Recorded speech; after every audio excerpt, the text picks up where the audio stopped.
Top quality और consistent performance के लिए सिर्फ सिल्वर पंप नाम याद रखना। અમરેલીના બાબરામાં રામનગર સોસાયટીમાં તસ્કરો ત્રાટક્યા અને તસ્કરોએ 2 મકાનમાં ચોરી કરી હતી। શિક્ષકના મકાનમાંથી 1 લાખની ચોરી કરી હોવાની વિગતો મળી છે। અન્ય બંધ મકાનમાંથી 10,000ની ચોરીની ઘટનાને અંજામ આપવામાં આવ્યો। પોલીસે સીસીટીવીને આધારે હવે તપાસ હાથ ધરી છે।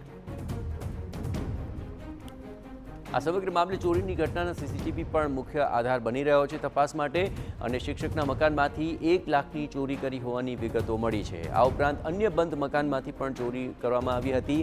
કુલ મળીને ત્યાંથી પણ 10,000ની મત્તાની ચોરી કરી હોવાની વિગતો મળી રહી છે। બાબરામાં તસ્કરોનો તરખાટ દિન-બ-દિન વધી રહ્યો છે, તેને ડામવા માટે હવે પોલીસની કાર્યવાહી પર સમગ્ર દારોમદાર રહેલો છે।